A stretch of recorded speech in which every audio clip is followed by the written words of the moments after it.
अस्सलाम वालेकुम जी सारे दोस्तों भरावां नूं।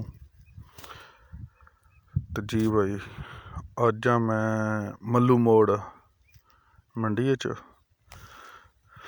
ते अज्ज मैं सारे दोस्तां नूं दस्सांगा कि इत्थे दे रेटां दे मुतलक इनफॉर्मेशन देवांगा व्यापारियां कोलों पुछ के कि फंडर झोटी जिहड़ी खाली है उसदा 2 दांद 3 दांद उन्हां दा की मतलब रेट है, दोंदी दा झोगी दा छिगी दा फंडर झोटियां दे रेटां दे मुतलक की रेट है। ते नाले एक होर गल मैं तुहानूं जिहड़ी है ना इहदे विच दस्सनी है कि सानूं जिमींदारां नूं व्यापारी किस तरह जानवर जिहड़ा ओह् महंगा करके दिंदा है।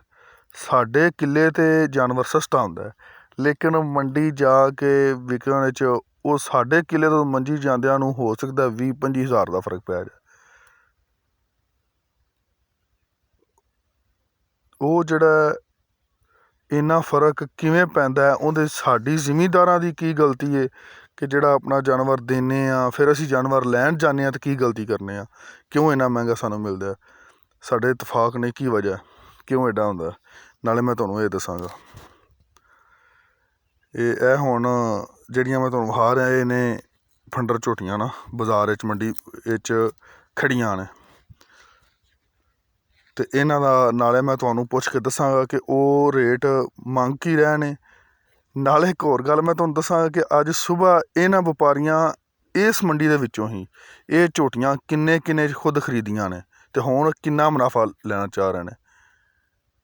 ਇਹ ਸਾਰਾ ਜਿਹੜਾ ਨਾ ਮੈਂ ਤੁਹਾਨੂੰ ਦੱਸਾਂਗਾ ਤੇ ਆਓ ਮੈਂ ਜਿਹੜਾ ਨਾ ਤੁਹਾਨੂੰ ਹੁਣ ਇਹਦੇ ਕੋਲੋਂ ਪੁੱਛ ਕੇ ਦੱਸਣਾ, ਇਹਦੇ ਮਾਲਕ ਕੋਲੋਂ ਵਪਾਰੀ ਕੋਲੋਂ ਜਿਹਨੇ ਇੱਥੋਂ ਇਹ ਖਰੀਦ ਕੇ ਤੇ ਹੁਣ ਦੁਬਾਰਾ ਇੱਥੇ ਹੀ ਹੁਣ ਵੇਚਣਾ ਚਾਹ ਰਿਹਾ ਕਿ ਕਿੰਨੇ ਦੀ ਇਹ ਵਾਲੀ ਝੋਟੀ ਜਿਹੜੀ ਹੈ ਸਾਹਮਣੇ ਕਾਲੀ ਝੋਟੀ ਇਹ ਨਜ਼ਰ ਆ ਰਹੀ ਹੈ, ਇਹ ਕਿੰਨੇ ਦੀ ਇਹ ਦੇ ਰਿਹਾ ਦਾ ਕਿੰਨਾ ਰੇਟ ਕਰ ਰਿਹਾ।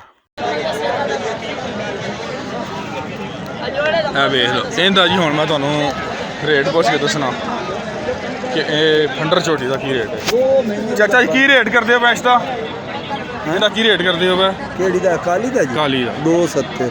ਲਓ ਜੀ 2,70,000 ਰੁਪਈਆ ਇਸ ਦਾ, 2,70,000 ਰੁਪਈਆ ਫੰਡਰ ਝੋਟੀ ਹੈ।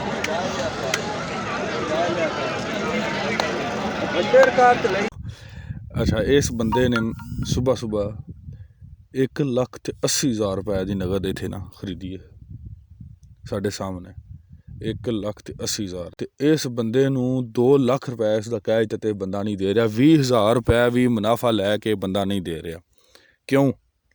ਕਿਉਂਕਿ ਇਸ ਬੰਦੇ ਨੂੰ ਪਤਾ ਹੈ ਕਿ ਹੁਣ ਜਿਹੜੇ ਜ਼ਿਮੀਂਦਾਰ ਆਏ ਨੇ ਮੈਂ ਬਾਜ਼ਾਰ 'ਚ ਲਾਇਆ ਇਹਨਾਂ ਹੁਣ ਮੇਰੇ ਕੋਲ ਲੈ ਕੇ ਜਾਣੀ ਹੈ। ਸਾਡੀ ਇਹ ਗਲਤੀ ਅਸੀਂ ਇਹਨਾਂ ਕੋਲੋਂ ਖਰੀਦਣੀ ਆ, ਜਿਹੜੇ ਉੱਥੇ ਖਰੀਦ ਕੇ ਸਾਨੂੰ ਦਿੰਦੇ ਨੇ। ਜਿਹੜੇ ਪਿੱਛੋਂ ਵਪਾਰੀ ਕਿੱਲੇ ਤੋਂ ਲੈ ਕੇ ਆਉਂਦੇ ਨੇ ਉਹਨਾਂ ਨੂੰ ਉਤਨਾ ਰੇਟ ਨਹੀਂ ਮਿਲਦਾ, ਉਹਨਾਂ ਨੂੰ ਉਤਨਾ ਮੁਨਾਫਾ ਨਹੀਂ ਮਿਲਦਾ, ਉਤਨਾ ਰੇਟ ਨਹੀਂ ਮਿਲਦਾ। ਜਿਹੜੇ ਇੱਥੇ ਮੰਡੀ ਦੇ ਵਿੱਚ ਨੇ ਇੱਥੇ ਖਰੀਦ ਕੇ ਇੱਥੇ ਦੇਣ ਲੱਗੀ ਰੇਟ ਇਤਨਾ ਕਰ ਦਿੰਦੇ ਨੇ ਕਿ ਸਾਡੀ ਸਮਝ ਤੋਂ ਬਾਹਰ ਹੋ ਜਾਂਦਾ। ਜੇ ਮੇਰੀ ਵੀਡੀਓ ਅੱਛੀ ਲੱਗੀ ਹੋਵੇ ਤਾਂ ਦੂਸਰੇ ਭਰਾਵਾਂ ਨਾਲ ਵੀ ਸ਼ੇਅਰ ਕਰਿਆ ਜੇ ਤਾਂ ਕਿ ਹੋ ਸਕਦਾ ਕਿਸੇ ਦਾ ਫਾਇਦਾ ਹੋ ਸਕੇ। ਬਹੁਤ ਸ਼ੁਕਰੀਆ ਜੀ।